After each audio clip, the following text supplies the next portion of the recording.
Welcome back to Lion of God. Most people in this community will tell you that a soulmate is a soft connection, while a twin flame is the ultimate version of that love. But here is a piece of research you won't hear elsewhere. According to self-expansion theory in relationship psychology, the twin flame experience is actually a high-speed collision of identity.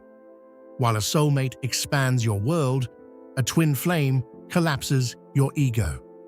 My personal take after years of study is this. Most people get the distinction backwards. They think a twin flame is a better soulmate.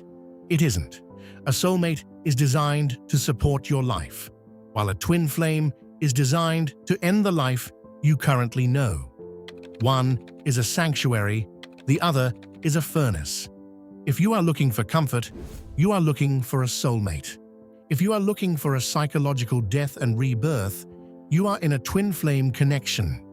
Today, we are going to look at the 3 clinical distinctions that prove why these 2 paths require completely different survival strategies. Part 2. The attachment style variance. The first major distinction lies in how these connections interact with your attachment style. A soulmate connection typically fosters what we call secure attachment. In a soulmate relationship, the secure base is built through consistent, predictable behavior. You feel safe enough to grow. But in a twin flame connection, the frequency often triggers what is known as disorganized attachment. This is a state where the person you view as your safe haven is also the person your nervous system perceives as a threat to your ego's survival. This is why the twin flame connection feels so much more intense. It isn't because it is better love. It is because it is a higher stakes psychological event. Research in interpersonal neurobiology suggests that while a soulmate helps you regulate your nervous system, a twin flame forces you to upgrade your nervous system.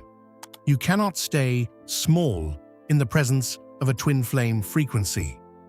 The disorganized state forces you to find a new level of internal stability that a soulmate relationship simply doesn't require. Part 3. Identity overlap versus identity support. The second distinction is found in the concept of inclusion of other in the self, or the IOS scale, used in psychological research. In a soulmate connection, you have 2 distinct circles that overlap in a healthy, manageable way. You support each other's goals, you share values, but you remain you.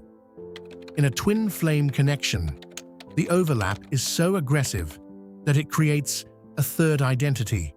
This is why so many people feel like they are losing themselves when they meet their twin. This isn't just spiritual talk.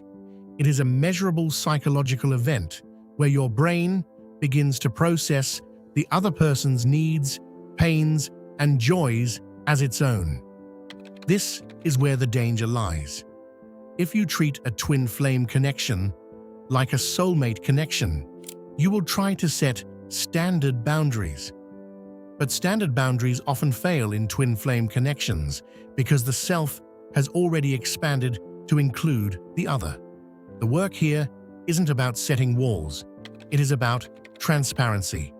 In a soulmate bond, you communicate to understand. In a twin flame bond, you communicate to integrate. Part 4. The growth trigger mechanism. The third distinction is the why behind the connection. Psychology looks at relationships through the lens of functionalism. What is the function of this bond? The function of a soulmate is evolutionary stability. They are the people who help you raise a family, build a career, and stay grounded. They are essential for your 3D survival and happiness. The function of a twin flame is psychological disruption. According to research on post-traumatic growth, humans often experience their greatest leaps in consciousness following a period of intense shaking or disruption. The twin flame acts as the disruptor.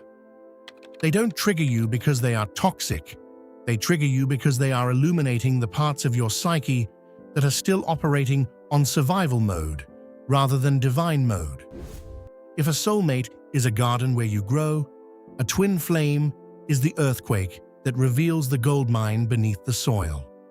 Most people fail because they try to fix the earthquake instead of mining the gold. Part 5. Why the distinction matters for your sanity. Why am I telling you this? Because if you think you are in a soulmate connection, but you are actually in a twin flame frequency, you will judge yourself for your instability. You will think you are failing at love because it isn't peaceful yet.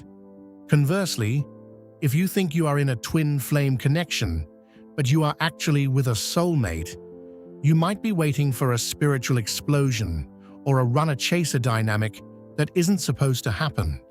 You might sabotage a perfectly healthy, peaceful soulmate because it doesn't feel painful enough to be divine. Understanding the psychological distinction allows you to stop fighting the process. If you are in the furnace of a twin flame, stop asking for the comfort of a soulmate. Embrace the disruption. Do the shadow work. Rebuild your identity. The goal isn't happiness in the traditional sense. The goal is transformation. Whether you are walking the path of the soulmate or the twin flame, remember that every connection is a gift from the divine to help you see yourself more clearly. One brings you peace, the other brings you power. You need both to be a complete being. Thank you for joining me on Lion of God. I want to hear from you. Have you been trying to treat a twin flame like a soulmate? Has this psychological distinction shifted your perspective on your current situation? Let's talk about it in the comments. I read every one of them to understand where you are on your journey. Stay grounded, stay wise, and as always, remember who you are. I will see you in the next video.